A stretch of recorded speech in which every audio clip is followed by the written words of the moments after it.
अगला चैप्टर सम्मिश्र संख्याएं, कॉम्प्लेक्स नंबर। देखिए सम्मिश्र संख्याएं क्या होती हैं ये जानने के लिए हम माना हमने कोई समीकरण है हमारे पास x² + 1 = 0। अगर इसे हमें हल करना है तो हल कैसे करेंगे हम, x² = -1 हो जाएगा और x = √-1 हो जाएगा। तो x = √-1 है, तो किसी भी ऋणात्मक संख्या का वर्गमूल ज्ञात नहीं किया जा सकता, ऐसा हम जानते हैं। तो यहाँ हम मान लिया हमने कि -√1 या √-1 = i, जहाँ i एक काल्पनिक संख्या है। ये हमने कल्पना की है कि √-1 = 1 हो समीकरण को हल करने के लिए, क्योंकि यहाँ से आगे ये हल नहीं हो सकता।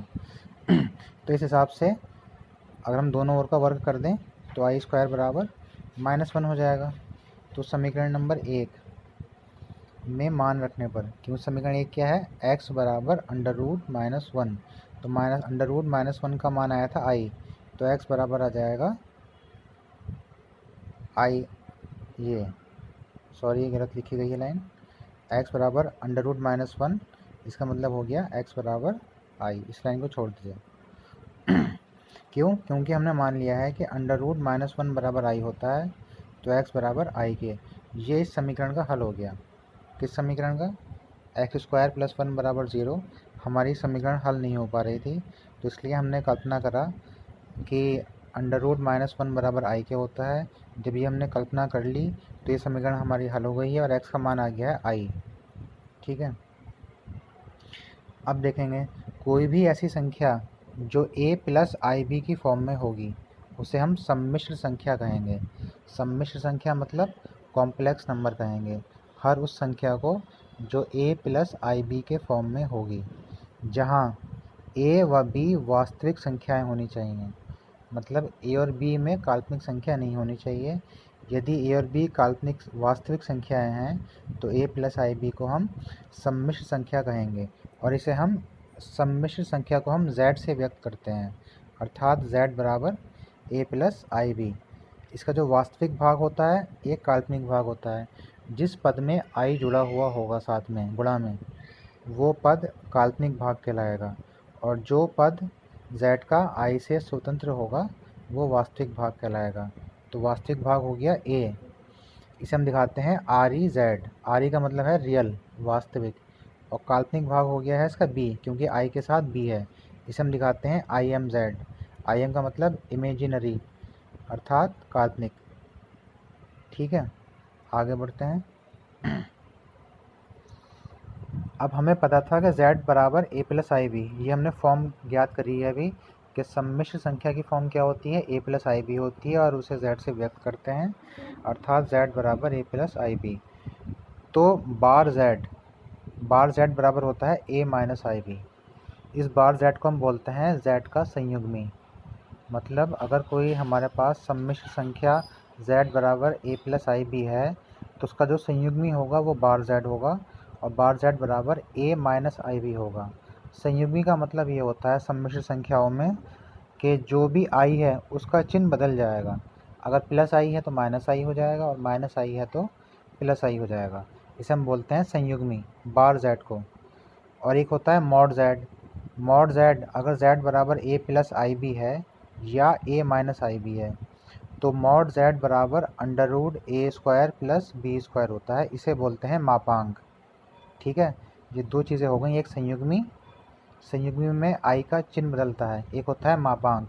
मापांक बराबर होता है √a² + b², चाहे z का मान a + ib हो या a - ib हो। ठीक है, अब अगला भाग, यदि z1 = a + ib और z2 = c + id, ये हमारे पास दो सम्मिश्र संख्याएं हैं, और अगर हमें दिया है कि z1 = z2 है, मतलब अगर दो सम्मिश्र संख्याएं आपस में बराबर हैं तो उनके वास्तविक पद और काल्पनिक पद अलग अलग आपस में बराबर होंगे। मतलब इसका वास्तविक पद a इसके वास्तविक पद c के बराबर होगा, a = c, और इसका काल्पनिक पद b इसके काल्पनिक पद d के बराबर होगा, b = d। अगला नियम ये हो गया है। आगे बढ़ते हैं।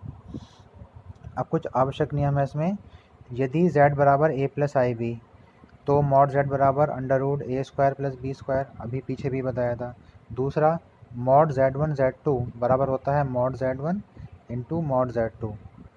z1 अपॉन z2 का होल का मॉड बराबर होता है mod z1 upon mod z2।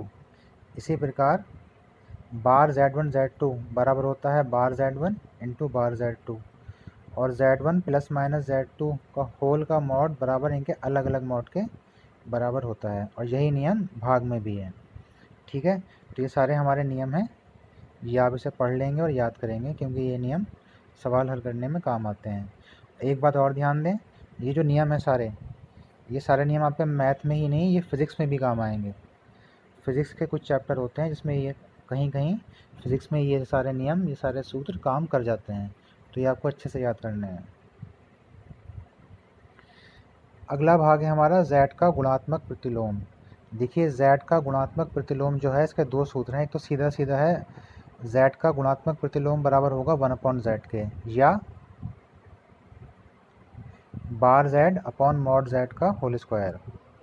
तो जो इन दोनों ही सूत्र सेम है, ये z का गुणात्मक प्रतिलोम आप इस सूत्र से भी निकाल सकते हैं और इससे भी निकाल सकते हैं, लेकिन जो सुविधा के अनुरूप है वो ये वाला सूत्र है कि z का गुणात्मक प्रतिलोम बराबर 1/z। अब आते हैं हम अभ्यास पे। 5.1 पहला सवाल, 5i गुणा माइनस का 3/5i को a प्लस आई बी के रूप में व्यक्त कीजिए। तो हल, पहले हमने सवाल उतारा 5i गुणा में माइनस का 3/5i, सब कुछ गुणा में है, हम सारे गुणा में रख लेंगे। 5 गुणा माइनस का 3/5 और ये आई और ये आई गुणा होकर बन जाएगा आई स्क्वायर। अब जैसा कि हम जानते हैं कि आई स्क्वायर बराबर -1 के होता है, जब हमने ये चैप्टर शुरू करा था तभी हमने बताया था कि आई बराबर अंडर रूट -1 होता है और आई स्क्वायर बराबर -1 होता है।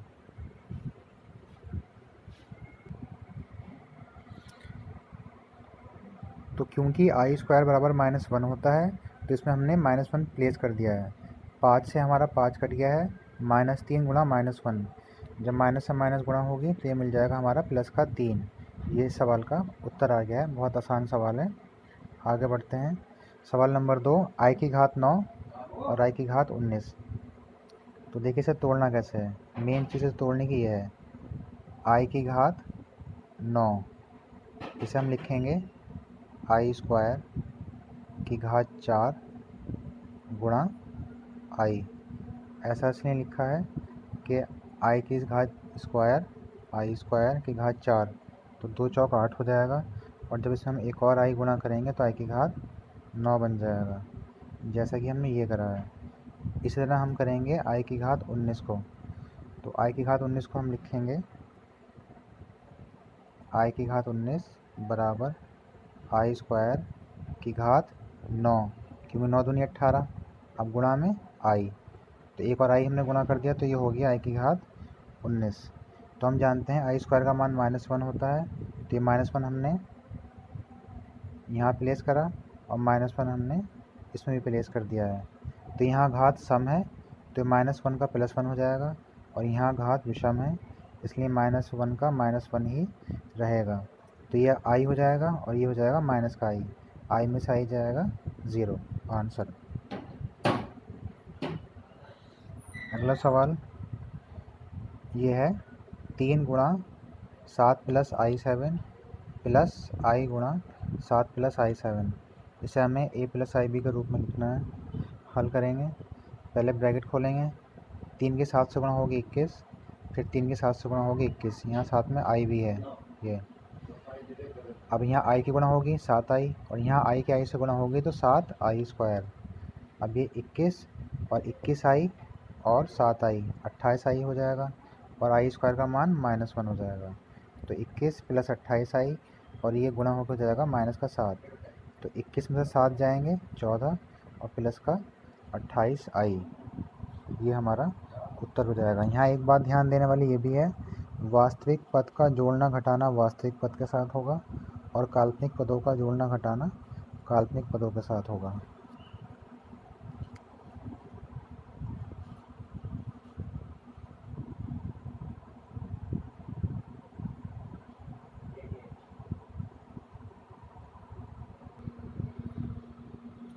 अगला प्रश्न ये है, थोड़ा देखने में बड़ा है प्रश्न।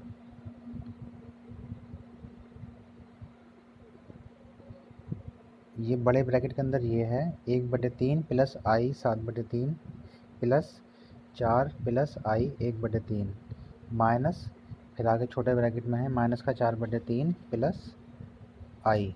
तो इसे हमें हल करना है।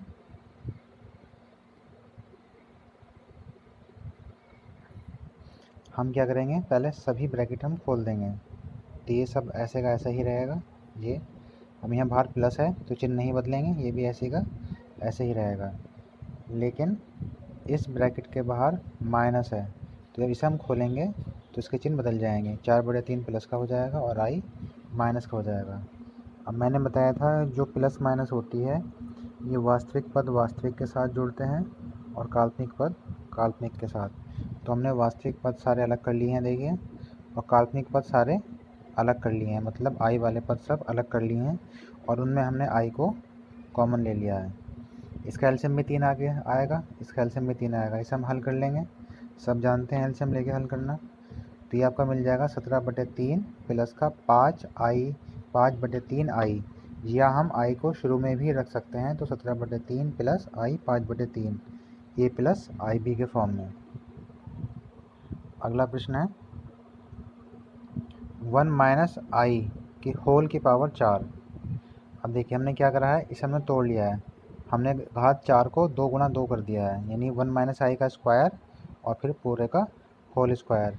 तो पहले हम अंदर वाला खोलेंगे, अंदर वाले में सूत्र लगेगा a माइनस बी का होल स्क्वायर, और a माइनस बी का होल स्क्वायर बराबर होता है a square plus b square plus का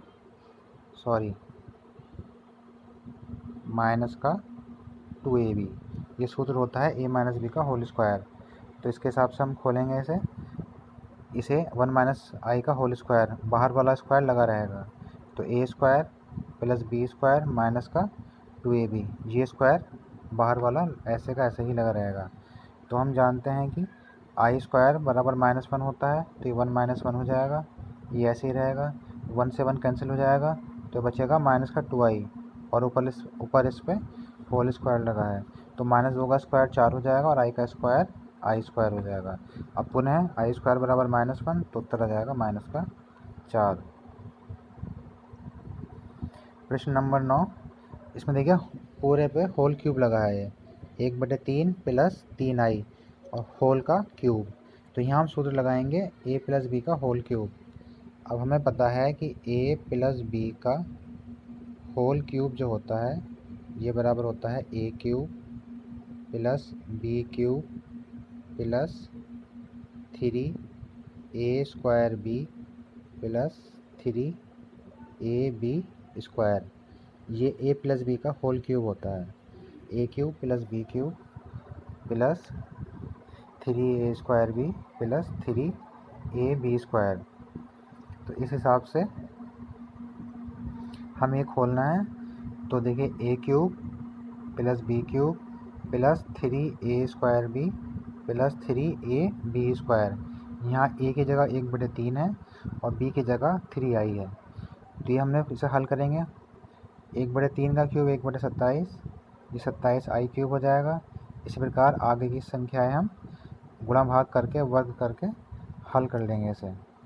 तो हमें ये मिला 1/27 27i क्यूब, तो आई क्यूब को हम लिखेंगे आई स्क्वायर गुणा आई।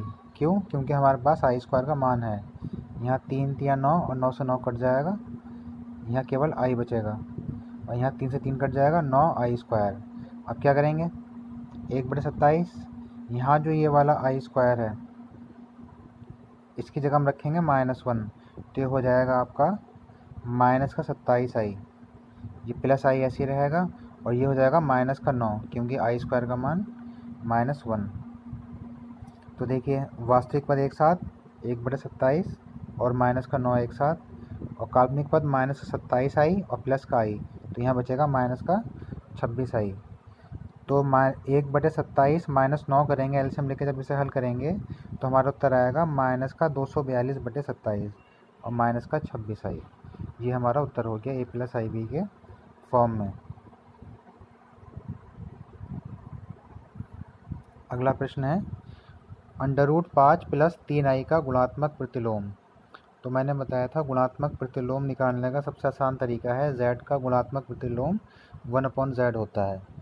तो ये √5 प्लस 3i का गुणात्मक प्रतिलोम 1/√5 प्लस 3i हो जाएगा। अब ये सवाल हल करने से पहले आप एक चीज़ जान लीजिए।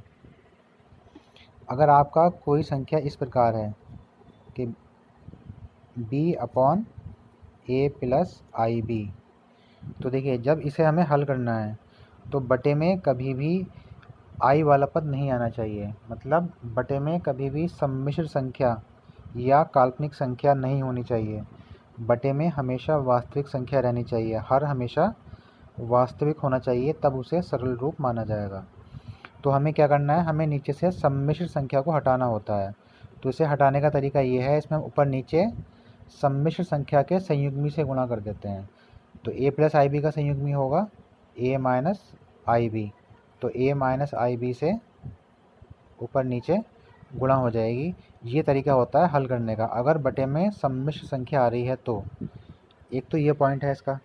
और दूसरा पॉइंट ये हो सकता है पूरी सम्मिश्र संख्या ना हो, इस रूप में हो b अपॉन,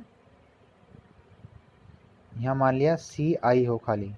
अब देखिए ये a प्लस आई बी के रूप में नहीं है, यहाँ खाली चलिए मान लीजिए कि इस तरह है a अपॉन आई बी। तो देखिए बटे में हमारे केवल काल्पनिक संख्या है, सम्मिश्र संख्या नहीं है। सम्मिश्र संख्या होगी a प्लस आई बी के रूप में। जब केवल आई बी वाला पद हो तो हम क्या करेंगे, तो हम केवल ऊपर नीचे i से गुणा करेंगे। इन दोनों में फ़र्क समझ लेना। अगर बटे में a प्लस आई बी या a माइनस आई बी के रूप में है तब तो ऊपर नीचे संयुग्मी से गुणा होगी, ये वाला केस। और अगर बटे में a प्लस आई बी के रूप में नहीं है, केवल i वाला पद ही है, तो ऊपर नीचे केवल i से गुणा होगी। ये बहुत इंपॉर्टेंट पॉइंट है, इसे आपको ध्यान में रखना है। अब आते हैं सवाल पर। तो हमारा √5 प्लस 3i का गुणात्मक प्रतिलोम हो जाएगा 1/√5 प्लस 3i। अब देखिए हमें बटे में सम्मिश्र संख्या आ गई है, तो हमने क्या करेंगे हल करने के लिए, ऊपर नीचे हम इसके संयुग्मी से गुणा कर देंगे। तो ऊपर तो हो जाएगा √5 माइनस 3i, क्योंकि गुणा 1 से हो रही है। लेकिन बटे में ये है a प्लस आई बी, ये है a माइनस आई बी, अर्थात यहाँ फॉर्म बन रही है a प्लस बी और a माइनस बी वाली। तो a प्लस बी और a माइनस बी बराबर होता है a square plus minus b square के। तो ये हो जाएगा a स्क्वायर माइनस का b स्क्वायर। a की जगह √5 है, b की जगह 3i है। तो √5 का वर्ग 5 हो जाएगा और 3i का वर्ग 9i स्क्वायर हो जाएगा। अब आगे बढ़ते हैं इसमें। देखिए ये सब ऐसे रहेगा, i स्क्वायर की जगह -1 आ जाएगा। तो जब -1 से -9 की गुणा हो जाएगी तो प्लस का 9 हो जाएगा। ये देखिए ये -1 हो गया i स्क्वायर की जगह, और जब इसकी गुणा 9 से होगी तो प्लस का 9 हो जाएगा और 9 5 14 हो जाएगा। अब हमें a प्लस आई बी के रूप में लाना है, यानी वास्तविक और काल्पनिक पद अलग अलग करने हैं। तो ये हो जाएगा √5/14 और माइनस का 3/14i। ये आपका सवाल हल हो गया है। अगले सवाल पर बढ़ते हैं, आखिरी सवाल इस अभ्यास का। इसे थोड़ा जूम करके देख लीजिए पहले। ये है सवाल।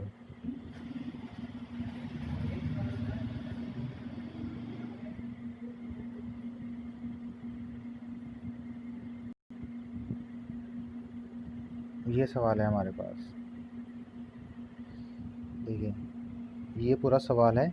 इसे भी हमें हल करना है, अर्थात a प्लस आई बी के रूप में बनाना है। ऊपर दो हमारे पद दिए हैं गुणा में, 3 प्लस आई √5 और 3 माइनस आई √5, ये गुणा में है। और नीचे दो पद हैं माइनस में, √3 प्लस √2i और माइनस का √3 माइनस आई √2। तो इसे हमें हल करना है। हल कैसे करेंगे, पहले हमने सवाल उतार लिया। अब हमने क्या करा, ऊपर तो है a प्लस बी और a माइनस बी की फॉर्म में। तो ये हो जाएगा a स्क्वायर माइनस का b स्क्वायर, यानी 3 का स्क्वायर माइनस का √5i का होल स्क्वायर। क्योंकि ये है हमारे पास a प्लस बी और a माइनस बी, ये बराबर होते हैं a square minus b square के। और बटे में इसमें ये है तो हम इसका ब्रैकेट खोल देंगे। तो बीच में चिन्ह माइनस का है तो इन सब के चिन्ह बदलेंगे। तो ये हो जाएगा माइनस का √3 और ये हो जाएगा प्लस का √2i। तो √3 से √3 कैंसिल हो जाएगा, √2i और √2i जुड़ के हो जाएंगे 2√2i, ठीक है। और ऊपर 3 का वर्ग 9 और 5 √5 का वर्ग 5 और i का i²। अब देखिए i² का -1 हो जाएगा। तो आगे देखते हैं, ये आपका -1 हुआ, ये देखिए। तो -1 जब -5 से गुणा होगी तो प्लस का 5 हो जाएगा। तो ये आपका 9 + 5 हो गया है बटे में 2√2i। तो 9 और 5 14 और 2√2i। अब देखिए यहाँ केस बन रहा है बटे में i है, लेकिन a + ib के रूप में नहीं है, केवल i वाला पद है। तो हम क्या करेंगे, ऊपर नीचे i से गुणा करेंगे। तो ऊपर i से गुणा करेंगे और जब नीचे i से गुणा करेंगे तो i² बन जाएगा, क्योंकि एक i पहले से है। तो i² का हो जाएगा -1, तो ये माइनस आ गया यहाँ पे, और ऊपर आ जाएगा 14i। 2 से 14 7 बार कट जाएगा, तो आ जाएगा -7i बटे √2। अब इसी प्रकार बटे में कभी भी अंडर नहीं होता। अगर अंडर किसी और संख्या के साथ प्लस या माइनस में है तो इसमें भी सेम वही विधि अपनाई जाती है, संयुग्मी से ऊपर नीचे गुणा करते हैं। लेकिन यदि अंडर अकेला है तो उसी अंडर से ऊपर नीचे गुणा कर देते हैं, जैसे हमने यहाँ i में करा था ऊपर नीचे, हमने यहाँ गुणा करा था i से, ऐसे यहाँ ऊपर नीचे √2 से गुणा कर देंगे। सेम नियम i वाला है, अगर a + ib के रूप में होता है तो संयुग्मी से गुणा करते हैं। इसी प्रकार अगर अंडर किसी और संख्या के साथ प्लस या माइनस में है तो उसके संयुग्मी से गुणा होगी ऊपर नीचे। लेकिन यहाँ अंडर अकेला है तो यहाँ पर केवल √2 से ऊपर नीचे गुणा हो जाएगी। तो ये √2 के √2 से गुणा होकर 2 बन जाएगा, और ऊपर आ जाएगा -7√2i। ये आपका सवाल हल हो गया है और ये प्रश्नावली भी आपकी पूरी हो गई है।